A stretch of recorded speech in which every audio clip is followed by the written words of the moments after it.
बड़े अरमान से हम लोग अपने घरों में उत्सवों का आयोजन करते हैं, और यदि बच्चों का शादी विवाह हो तो फिर कहना ही क्या। हमारा कोशिश होता है कि हमारे घर आने वाले हर मेहमान की खास खातिरदारी हो, और ये खास खातिरदारी कभी कभी अनजाने में वास्तु दोष उत्पन्न कर देती है। आज वास्तु दोष के कुछ ऐसे ही प्रकारों का आज अध्ययन करेंगे जिसमें आपको पता चलेगा कि किसी व्यक्ति के घर में आने से हमारे घर का चाल ढाल परिवर्तित नहीं हुआ, बल्कि हमने अपने रहने के दिशाओं में जब परिवर्तन कर लिया तो दिशा परिवर्तन होने से दशा परिवर्तित हो गया। आप इन बातों का आज गूढ़ अध्ययन करेंगे तो आपको पता चलेगा कि यही बातें हैं। हम किसी खास व्यक्ति के आने पर आए परिवर्तन की चर्चा अपने घरों में हमेशा करते हैं कि फलानी बहू का जब आगमन हुआ तो घर में ये घटना घट गई। फलानी बहू आई तो उनके आने से ही इस घर में लक्ष्मी का आगमन हुआ या लक्ष्मी प्रस्थान कर गई। हम ऐसा बोलते हैं, किसी व्यक्ति को सुलक्षणा या कुलक्षणा कहकर पुकारते हैं। वास्तुशास्त्र में आज हम लोग इन्हीं रहस्यों से आज पर्दा उठाएंगे।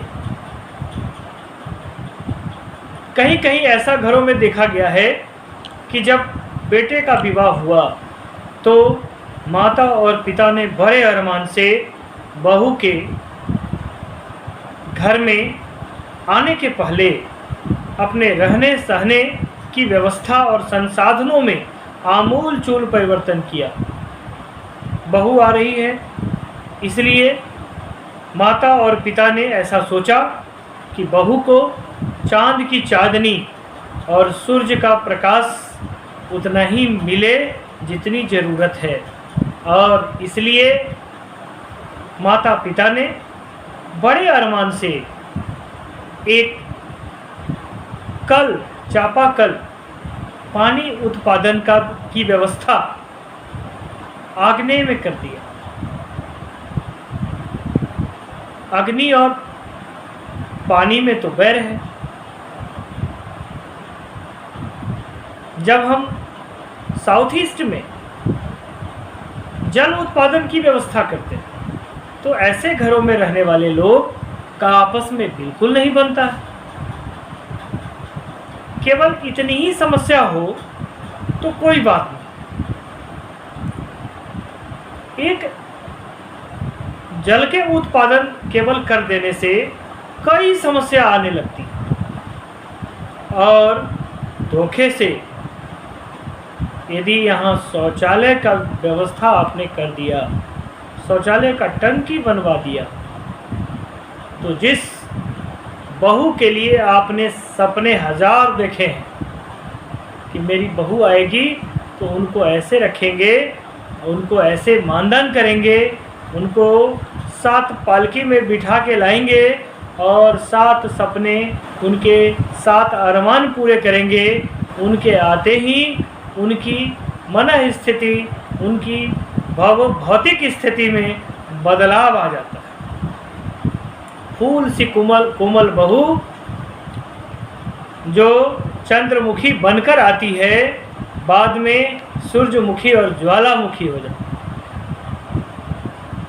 यदि इस कोने में आपने बना रखा है शौचालय तो कागज़ कलम उठाइए और स्टाम्प पेपर ले आइए। वास्तुशास्त्र कहता है कि सास और पुतोह में, सास और बहू में बिल्कुल नहीं बनेगा। दूर दूर तक कोई तालमेल नहीं रहेगा, देखा देखी नहीं रहेगी। यदि इस कोने में आपने शौचालय बना रखा है तो घर का फलता फूलता कारोबार बर्बाद हो जाए। घर की रोजी रोटी समाप्त हो जाएगी। बड़े बुजुर्ग के लीवर में प्रॉब्लम आने लगेगी। घर में लोग एक दूसरे से बातें तक नहीं करेंगे, क्योंकि आपने यहाँ जल का उत्पादन कर रखा है। ये दो बहुत बड़ा वास्तु दोष है। इस दोनों वास्तु दोष का आप कितना भी एंटीबायोटिक लें, एंटीबायोटिक बोलने का तात्पर्य है कि आप कितना भी पूजा पाठ करें, इससे संबंधित कुछ समय के लिए भले ही दवा रहे, लेकिन वह बहुत लंबे समय तक कारगर नहीं होता है।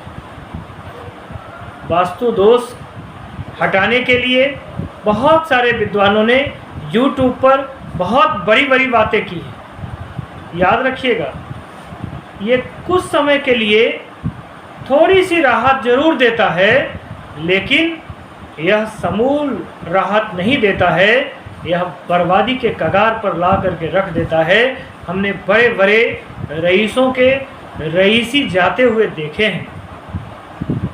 हमने कई अच्छे खाते पीते घरों के वास्तु को जाकर के जब देखा तो हमें यकीन हो गया कि वास्तु शास्त्र में जितनी बातें लिखी हुई हैं वे सभी घटित होती हैं।